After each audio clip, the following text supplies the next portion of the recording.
So tonight's the all-American white guy spy story, but without the stunts. He's loyal. He's patriotic. He does his duty to home, the country. He suffers silently and nobly in the service of the CIA. He emotionally sacrifices his family while providing for them. He does his job, keeps his mouth shut. He carries his Matt Damon burden from beginning to end. He accepts it. And I guess our question, or my question, and we'll get into it, is, are we meant to accept it? This is the Good Shepherd. rickRamos, what say you?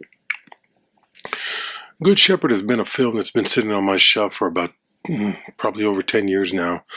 And it's kind of strange. It's 20 years. It's 2007. Completely missed it in theaters. It was a box office bomb. It was the first part of what was supposed to be a trilogy, or what was hoped to be a trilogy. And admittedly, for what works in this film, I would have loved to have seen the second two films play out, because I would have, I think it's a very,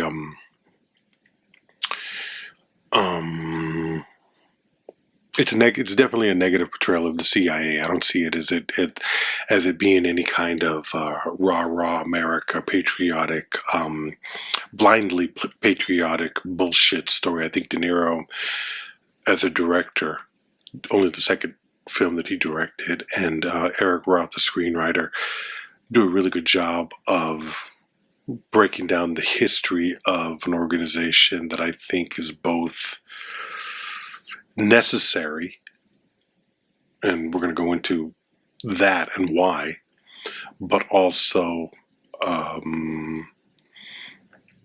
don't know if the word is inherently evil, but definitely evil in practice. So the question becomes, how can something that is evil be necessary for its existence? I guess that's going to be the crux of what we get into, because I think the film does a pretty good job of painting the world that necessitates a CIA. So, as is I am wont to do in many cases in these conversations, I'll ask you, Mr. Chavez, what is your relationship to this film? What do you know about it? What had you heard about it? And after watching it, what is your opinion? I didn't know shit. Did you know it existed? I had heard of the title, but I didn't know what. I didn't know that it was this. I didn't know who was in it. I didn't know De Niro had directed it. So it was just a name floating around. You know what I mean? So it came as almost a complete surprise to you. Yeah. It was just, you had suggested it because you're like, well, this fits in kind of, not kind of, but it does fit in with what we're doing. I was like, fuck it. So then, I'm watching it, and I'm just, this sucks, but it happens to all of us at different points. But I'm just like, man, I wish fucking Oliver Stone would have done this movie. That's interesting. Why? Because if you look at someone like Oliver Stone doing something like JFK, which there is overlap with this film, I think he would have shown both the CIA's corrosive effects on the world and the toll that it takes on the spy's family. Whereas I think it told the story from inside, I think, so much that while it wasn't rah-rah, I think it did, and you touched on it using those same terms. Like, this made it seem like, to me, it made it seem almost like not necessarily a necessary evil, but it made it seem necessary without having the distance to at least make it feel like necessarily evil. And I think there was more of that sense of a focus on, like, maybe it was more of a metaphor for, like, okay, in the way that the secrecy and all this shit affects his family, like we can carry that metaphor, we can blow it up out to like the society.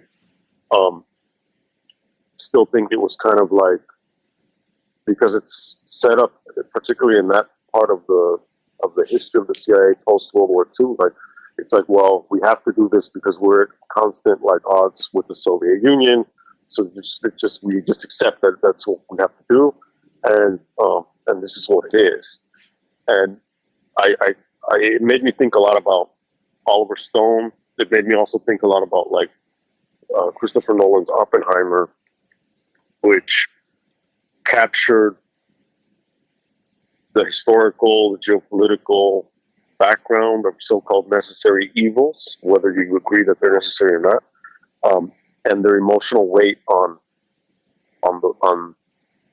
the world, on the individuals involved, but also on the loved ones of those individuals. I think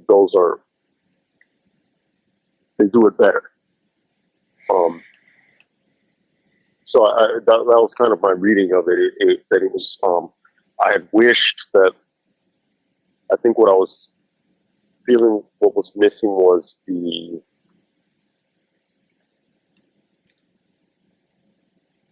distance, again, in order to really show the CIA, I guess in a worse light.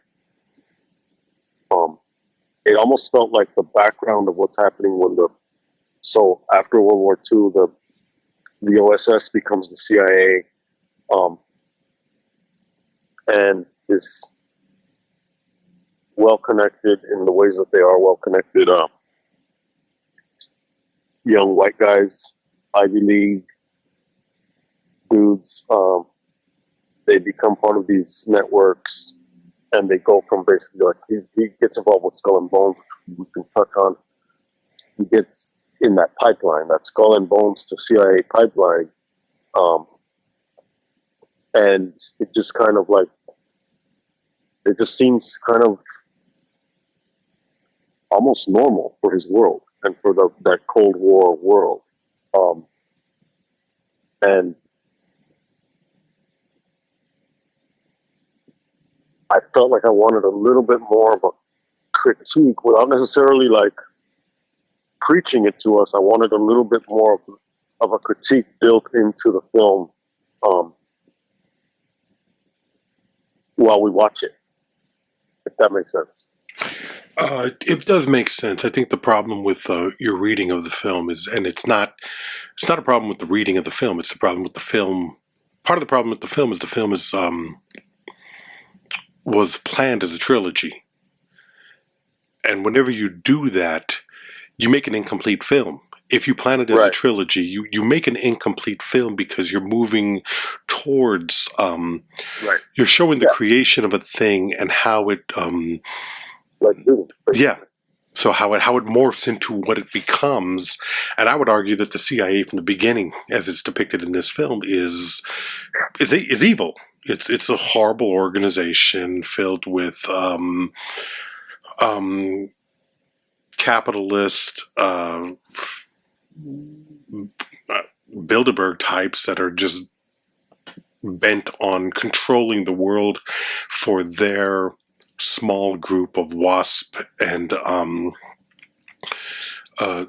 corporate masters. Yes. It's there.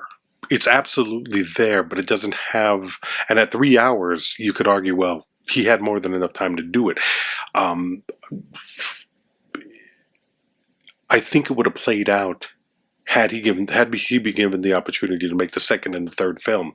Even a second film would have taken it into the direction that it needed to go, because I can see where it starts there.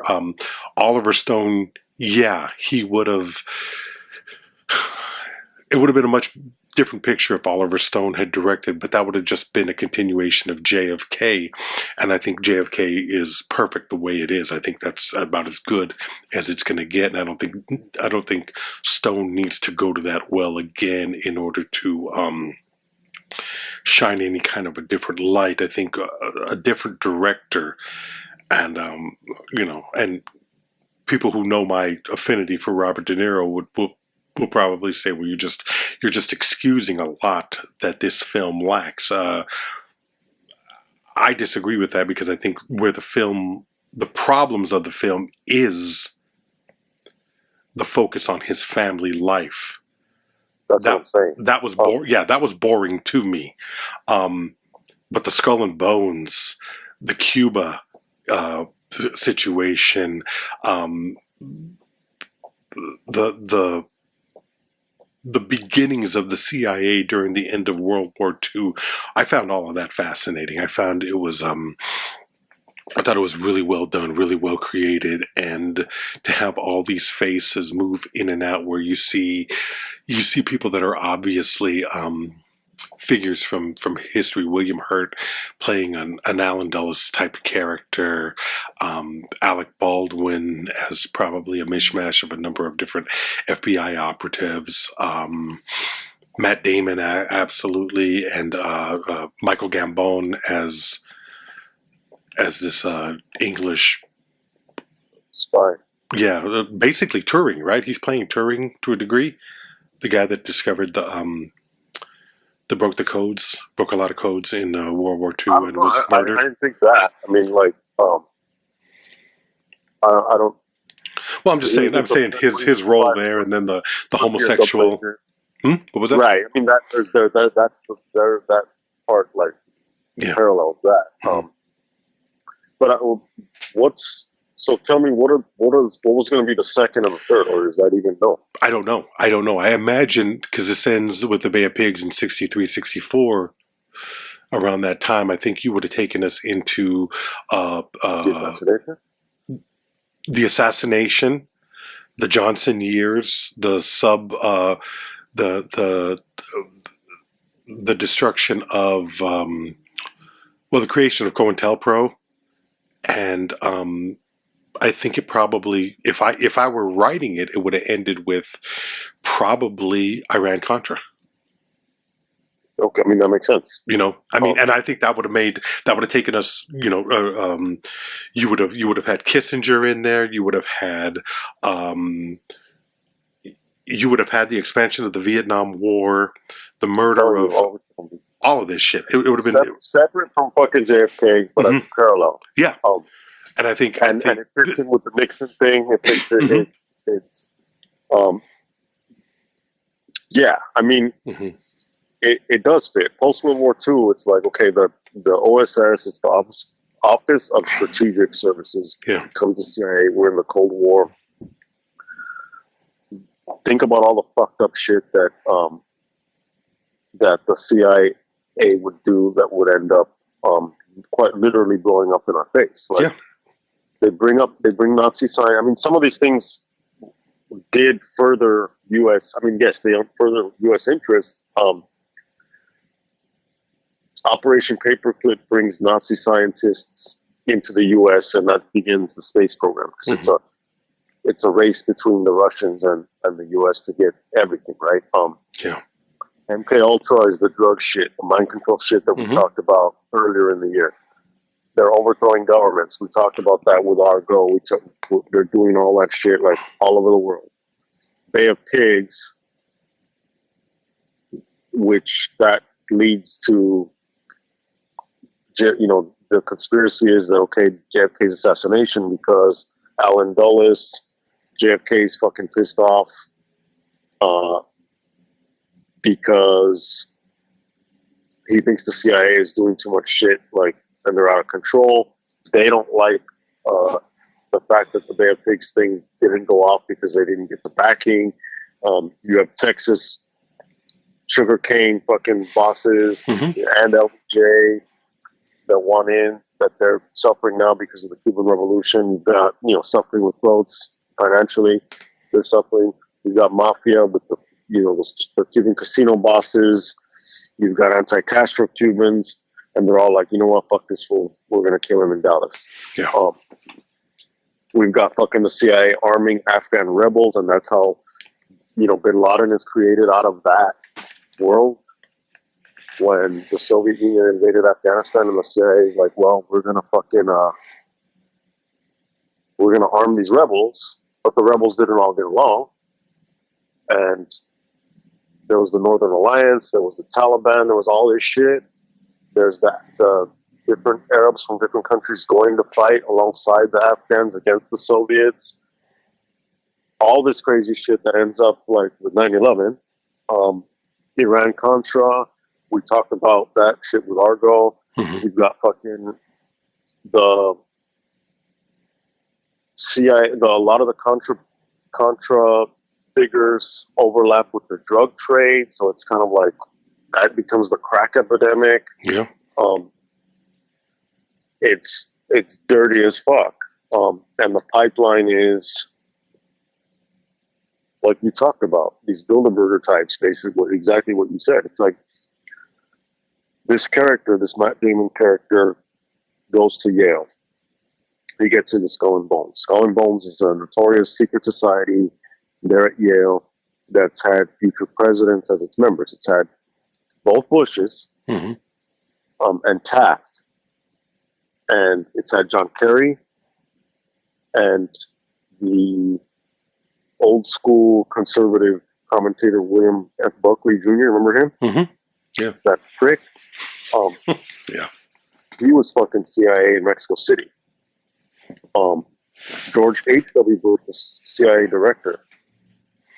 Avril Harriman, who's connected to the Bushes, he was connected to Prescott Bush, who was the dad Bush's dad. He was connected to him through the banking with Brown Brothers Harriman, and they were connected to this German dude named Fritz Thyssen who backed Hitler. So there's questions of like to what degree and like how many degrees of separation were there between like those groups and backing Hitler. Yeah. And along that pipeline, again, well-connected Ivy League white dudes get involved in these networks. Skull and Bones, it's a frat. They have the hazing and the rituals and all that. You get in the coffin naked and you tell your secrets. Supposedly they have like the skull of Geronimo. That's another fucking story that they have. And you basically look out for one another and you get each other jobs and you end up in government and Wall Street intelligence, and then you just jump around from corporation to fucking this board of this and chairman of this and this. You're on this board. Now you're in fucking the CIA. Now you go and you're part of the oil thing over here, and then you end up you're a senator, and then you're just running people's fucking lives. All this is really like juicy, dark shit.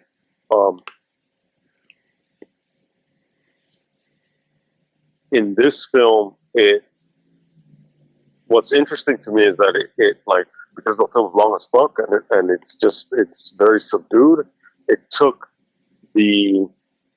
after a while it wasn't juicy like James Bond, or like it wasn't action like James Bond or Mission Impossible or anything like that. It just became very routine. But that's what it is. A lot of it is it's admin. It's the administration of like disruption and of intelligence and of counterintelligence, like you said, and secrets and lies. So on the one hand, I think the film can feel at times, because of its length, it can feel a little dull. It's just hard to, it would be interesting to see how they could put in, like if David Mamet had written the script, I think it would pop, but it could still sound very administrative, you know what I mean? Yeah. But yeah, the focus on what it did to his family, I think was, I felt that was too much, and I wish there was more of a little bit of, and it makes sense. Your counter argument is like, well, yeah, we just didn't get there. Yeah. But like, do you need 9 hours, 3 movies, 9 hours to get there? Like, I don't know. For the history of the CIA, I think you probably do. I think you probably do, because what you're seeing is the beginning of an organization is designed to, to like a counterbalance to whatever the hell's going on in Russia with the KGB. I guess the KGB would be the equivalent, would be the Soviet equivalent to the CIA, right? But the KGB is a combination of both the CIA and the FBI, right? I don't know if that I don't know. I don't know if they were doing like investigations of if it was like the FBI are the highest level of law enforcement in the country. Well, the thing is, though, here at the FBI is basically, to make it the simplest terms, the FBI is the CIA of the country. So basically, they're designed to keep law and order in this country with subversive actions, monitoring people. We're talking about J. Edgar Hoover and his tapes, all of that shit. Right. He was doing spying on fucking on U.S. citizens. Mm-hmm. Yeah. Which is illegal. Which is illegal, but I mean, because you need warrants and all that shit. But if we're being realistic about that, that's the FBI are cops. Yeah. The FBI are cops, and they're the top cops. But the CIA is almost like, the CIA seems to me like, I don't know how the CIA is not an illegal organization, because their job is to basically interfere with foreign governments, countries, and I can't tell for the life of me when they do anything that would be considered legal. It's a matter of interfering with other people's elections, governments, putting into position dictators, funding different dissident groups in different parts of the world to overthrow their governments for the protection of, big coffee, big fruit, mining interests throughout the world, shipping interests, all of that. And I under the guise of national security. Yeah. Other guys of our national security, basically. But, we do have a UN who is supposed to be a legal monitor for the world, and is basically ineffective because the guy with the most power and the biggest stick and the most money is able to dictate the rulings, or to just simply ignore the rulings. I remember reading, I don't know who, maybe it was Ward Churchill, which is problematic in and of itself, but I think I remember reading that the UN had a doctrine of defining genocide, and the points that go into defining genocide. And there were only 2 countries that wouldn't sign it. Yeah, I'm not sure the first one, but yeah, exactly. I mean, there was that just came up recently with something related to, and I just saw it in passing, to the transatlantic slave trade. Yeah, and it was Argentina, the United States, and Israel that were the counter. I mean, I think there were a number of votes or countries that abstained from a vote. I don't know if it was a vote to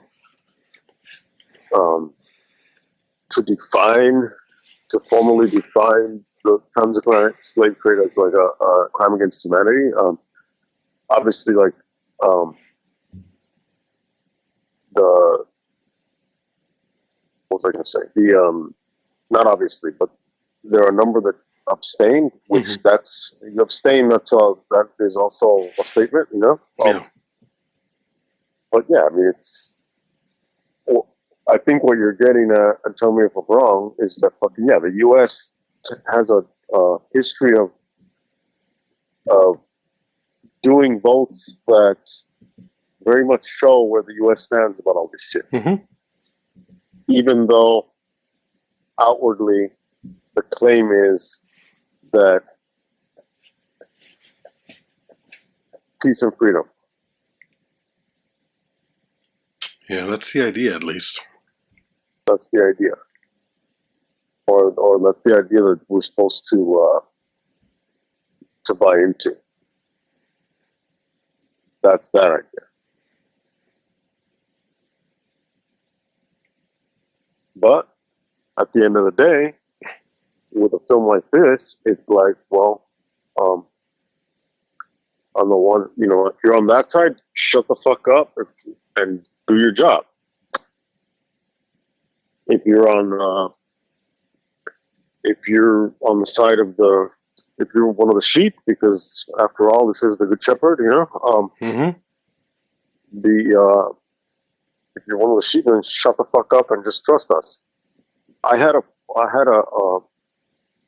friend and a collaborator in theater who was a reservist in the armed forces, and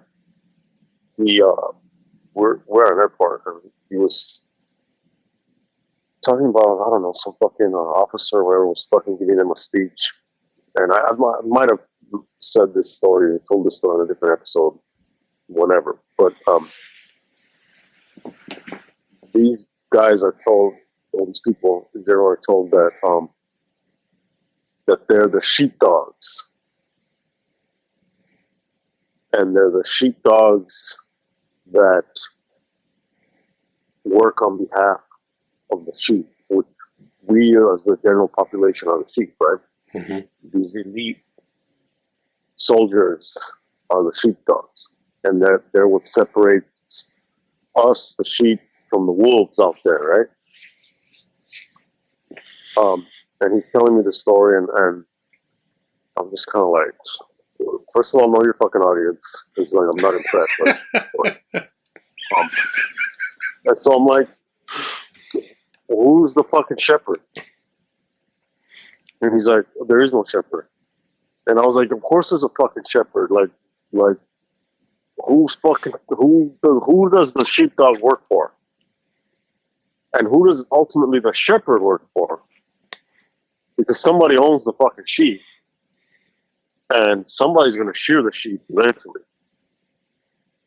Shear them, and some of them will be slaughtered. And then that was kind of the end of that. Nothing more was said.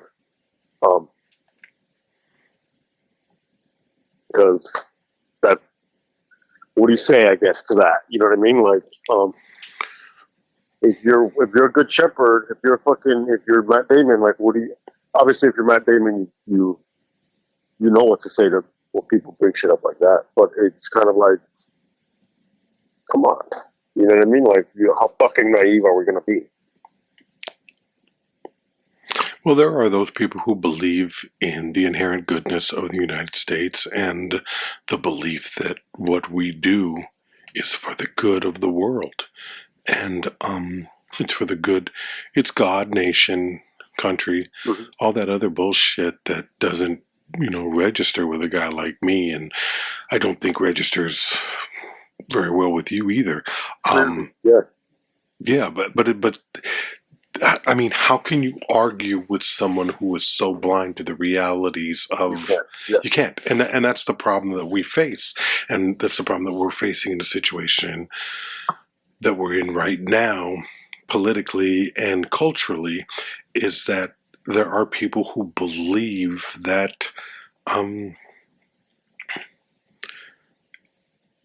that there is evil in the world that has to be dealt with in this specific manner. When I talk about, in the beginning, the creation of the CIA and it being necessary, it's not a necessary evil because it's something that needs to be for our own safety. What I'm talking about is the world is such a fucked up place, and it's based on, at its core, the foundation of human society is based on territory, power, warlords. So you can call your elected leaders, your dictators, your heads of government, whatever the fuck you want to call them. They're still warlords at their core. leading and telling their people to believe a certain thing and to protect what is theirs, by also convincing you that patriotism and tribalism are the essential elements of the essential elements that define us. I look at a movie like The Good Shepherd and I think, okay, the CIA is created on one hand because the Soviets had a similar group. And I'm not sure what else exists. You know, what the Germans had. And then the British have, I don't know, their organization. Everybody, but this is a matter of us. It's just a matter of, I don't trust that guy, so I'm gonna have to try to fuck him before he fucks me. Right. Which that's hopeless that's hopeless by its definition. You never win that battle. To tell you the God's honest truth, I don't know how the fuck it is that we have survived as a species this long, given our inherent need to be distrusting of our neighbors and our other countries. I really don't. I don't get it, and I don't want to see it happen in my lifetime. But I am prepared for the end of all of this. I won't be surprised, and that's I guess that's a sad world to live in. But you don't do yourself any favors by ignoring the facts that are in front of you, and I think that's what sets this movie apart from other films of its type. And number one, this movie shouldn't have been made in 2007. It should have been made It should have been made at the end of the 80s, early 90s, the 70s, when people were a little bit more open-minded to the cynicism of the times. Right. And I think that's a good point, and I think you needed someone. All roads keep leading me to Oliver Stone. Mm-hmm. Obviously, I'm just saying. Prime Oliver Stone, though. I mean, and you're talking prime Oliver Stone because it depends on how much cocaine is involved. Yeah. Potentially, allegedly, right? Mm-hmm. It's just one of those things. The whole film is really at the heart of it is what you're talking about in terms of one of the things that he's learning as a young agent is like, who the fuck do you trust? When everything is secrets and lies and deception and like agents and double cross and all this, and they're like, who the fuck do you trust? And talking about the species, it reminds me of there's a song from Tool called Right in Two. Like right in two, as in the number 2. And one of the lyrics, it says, monkey killing monkey. Oh, monkey killing monkey over pieces of the ground. And it's from the perspective of angels speaking about humans. And it says, silly monkeys, give them thumbs. They make a club and beat their brother down.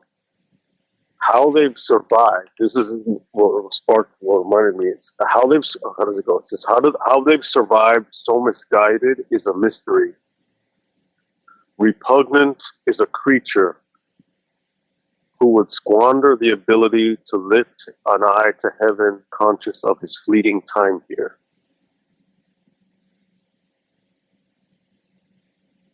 So repugnant is a creature who would squander the ability to lift his eye to heaven, conscious of his fleeting time here.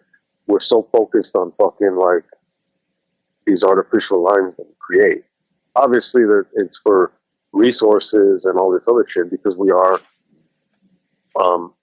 mammals hierarchical, violent, territorial animals.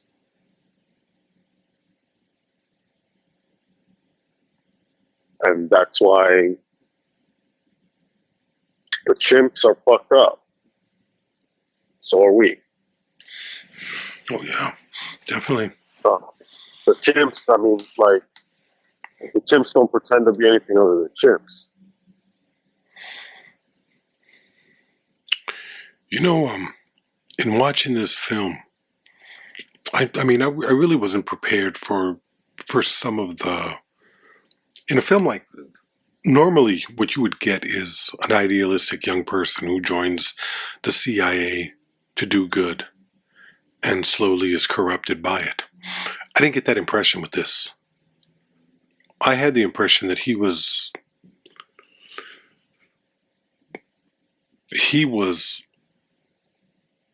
open-armed to the corruption and the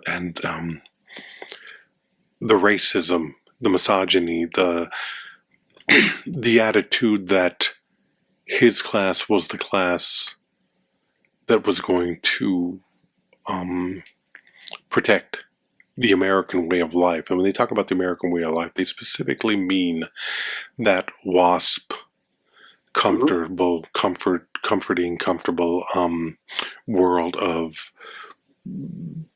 the martini dinner and the wife and son, the image of the Norman Rockwell idea of Americana. And I think that's why Matt Damon, who... It's that. Yeah, he is Americana. He is blonde hair, blue-eyed. He is the ideal... I think he's probably the ideal actor to have played this character at this time in 2007. And I think he does a pretty good job of embracing that quality of entitlement. There was a moment where the De Niro character, as the top political aide to the president or whoever the character, basically the man who creates the CIA and recruits, and he says the WASP world with no Negroes, no Jews, and very few Catholics. Yeah, well, go to the Joe Pesci scene. Yeah, well, the Joe Pesci scene, and yeah, Joe Pesci steals it because I told you. Yeah, oh yeah, and Joe Pesci comes on and he's playing. Who's he playing? Is he playing Giancana or he's playing a mafia boss? Probably playing Sam Giancana. Yeah, he's playing one of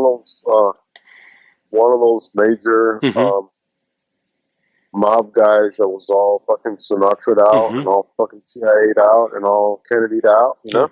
And you can't, and regardless of the Jewish character from Godfather, you can't help but think of Hyman Roth. Right there too. So it's like, it has that connection to cinematic history, but also to the history of you're sitting there watching it knowing this might not have exactly been what happened, because how could you do that? But it's a pretty good recreation and imagining of what did happen. I think this is an honest film in that regard. I don't think they're going out of their way to in the way that Argo, when we talked about Argo, you know what I mean? I think this is a more honest film in that regard. Yeah. Yeah, this film isn't sucking its own dick, I don't think. Yeah. I think this film just really is a balancing of what you're talking about, which is the Matt Damon as this character who's very, very much entitled, but is so entitled that sees what he's doing as a necessary burden unto himself. It's a different kind of white man's burden character, where he's like, I have to fucking go fuck everything up for the greater good. I have to be a necessary evil. And I was chosen among, because there's even a disdain that he has for other of those skull and bones guys that are more arrogant, that are more like flashy and more slick, because he's that quiet American guy. He's the man in the gray suit. And I think that's the part where it's like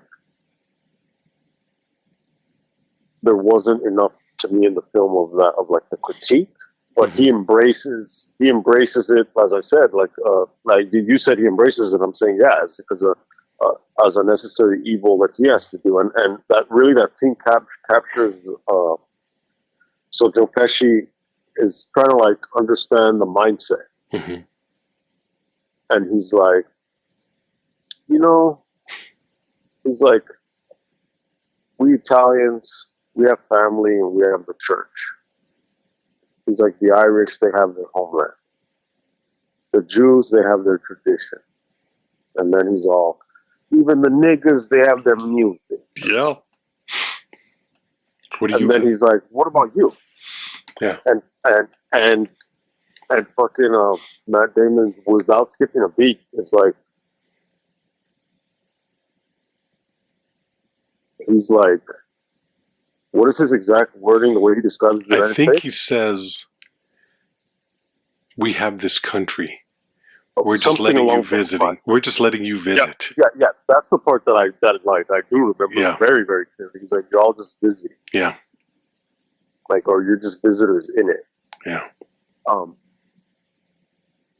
But he's just basically like, we have fucking like the land of the free, so to speak, home of the brave, right?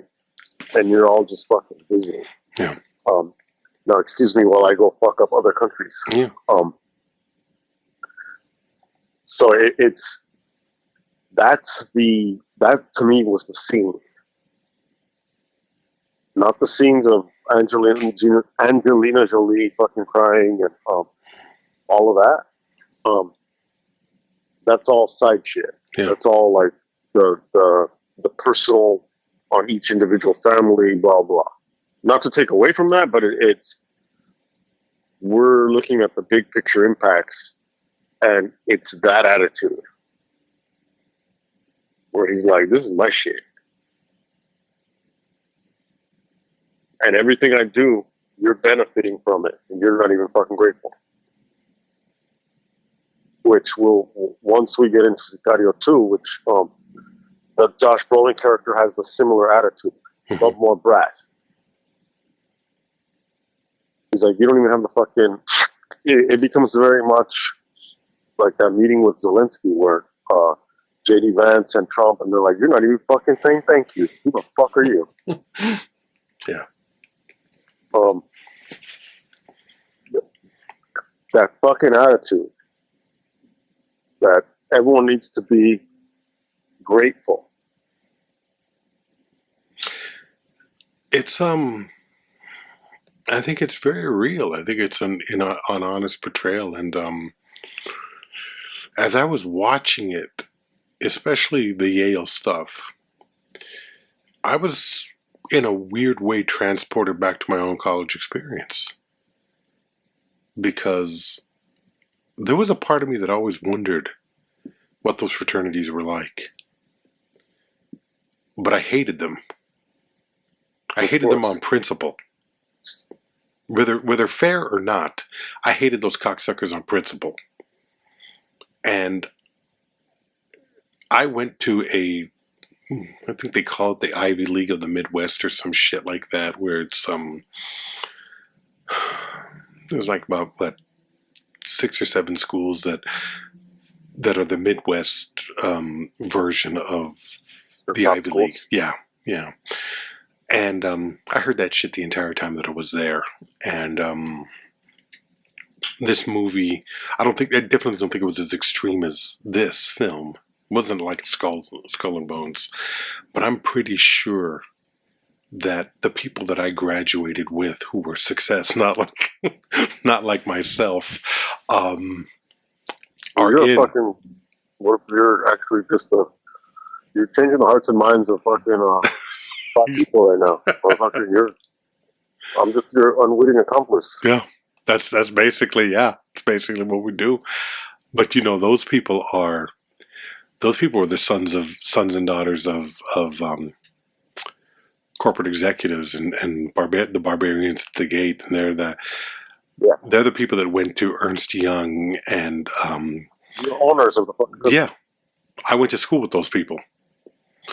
I can't say that I knew them very well, because even at that point, there was a clear class distinction that you just didn't cross. Well, I mean, maybe you worked because the ones you went with weren't at Yale and Harvard and all that shit. They were the ones that worked for the owners, Yeah, directly under them. I know people that went into that world. Yeah, I knew people there that I knew them when I was there, and it's but it's only on reflection. It's only when you see it in a movie like this where you start to reflect on that, and it's a different perspective, and you see how small and big the world actually is, and the effect that certain people have in shaping it and determining it. And when I watch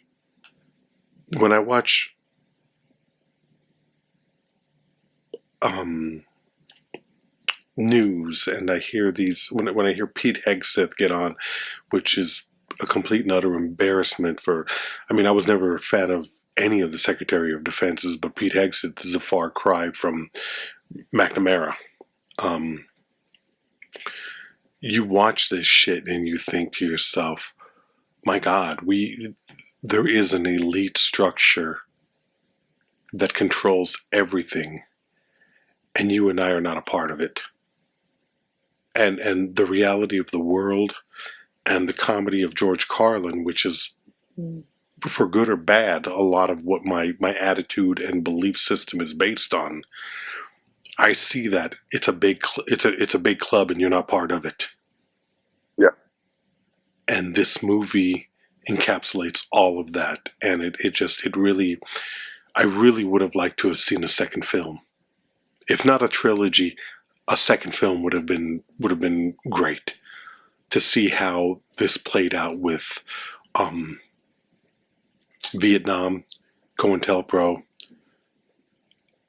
Cambodia, Laos, and then Iran-Contra. And I think it's sad that you can't make something like this because of the profit margin. Because this is an important story. Yeah. It's always a fucking profit margin. Always. Always. Yeah. That's what it comes down to. It's like, fuck you, pay me. Yeah. And if it's not about earning big bucks, then it doesn't matter. It doesn't fucking matter what it is. Because this is a fucking, it's industry. It's show business, right? Mm-hmm. And so at the end of the day, and a lot of times these aren't fashionable type of films. Oppenheimer had spectacle. It was a political film, but it had spectacle, and it was presented in a way that lended itself to spectacle. But these are not, and they're not trendy. This isn't a trendy subject matter in the way that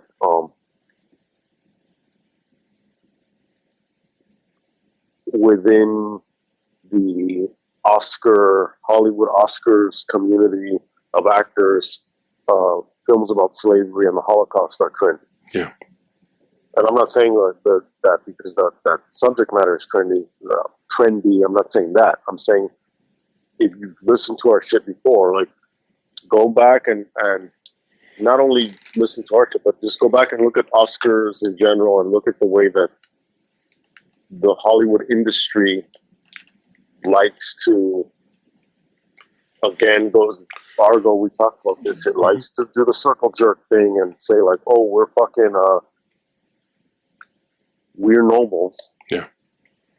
We are not corrupt assholes. We're liberal. We're not fucking. And I'm not trying to paint the Hollywood as this monolith, because it's not. But I am painting it in broad strokes because it tries to fucking whitewash itself in broad strokes as it fucking, pun intended, strokes itself off. You know what I mean? Like, it wants to be, or it wants to sell itself as, for the most part, as this like super liberal entity that has gotten into the loop of, if it's about slavery or the Holocaust, it's fucking, it's going to win an Oscar. These kind of political critique films are not in that. And I'm of the opinion that, well, I do think, like, obviously slavery and the Holocaust they need to have films about that. They need to have, particularly, I think, more documentaries.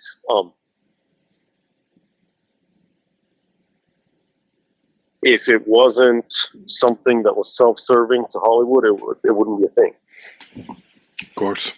They wouldn't give one fuck about any of it. And it all comes down to that. And the movies that fucking get the blessing and the movies that don't,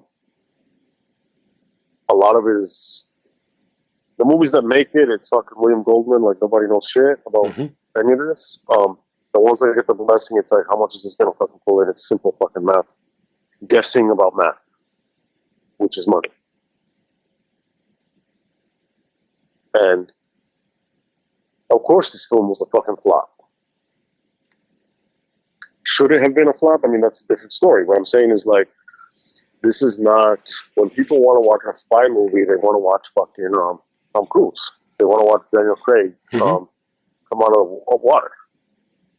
And then, like, fuck some hot chick who's going to die, and then he's going to feel bad about it until he fucks the next one, and then fight scene, insert almost death scene, you know, and on, and gadgets and the cars and all that. Well, it's also kind of surprising because the only reason this film got made was because Matt Damon was the star he was coming off of The Bourne Identity and The Bourne Supremacy and those films that could get something like this made.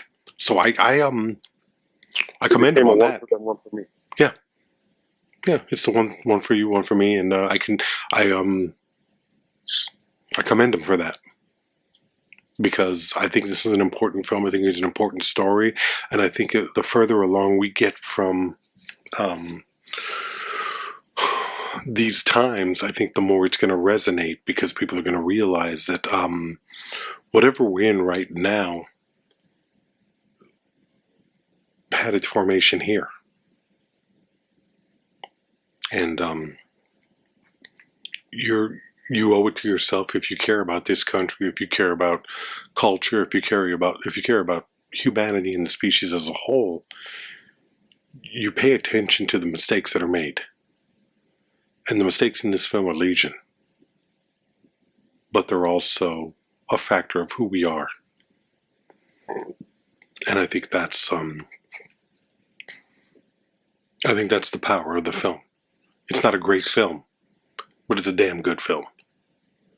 And it would have been a different film had Christopher Nolan or Oliver Stone or Pakula or Lumet or any number of Spike Lee, or any number of filmmakers doing this material.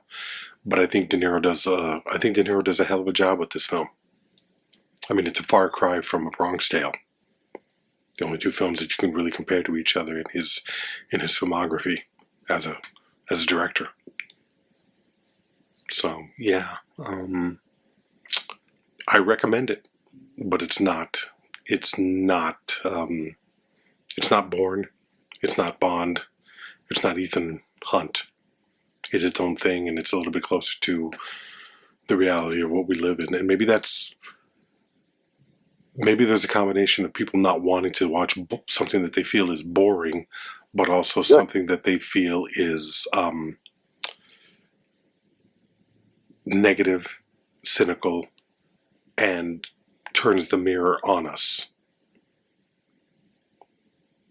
I don't think audiences are always eager to look at that reflection. Not at all. Yeah. Well.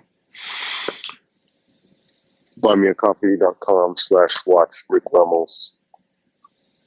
If you like our shit and you want to support us, buymeacoffee.com/watch rickRamos. This was for Alan Lamberg. Thanks for the support. Thanks for listening. Till next time.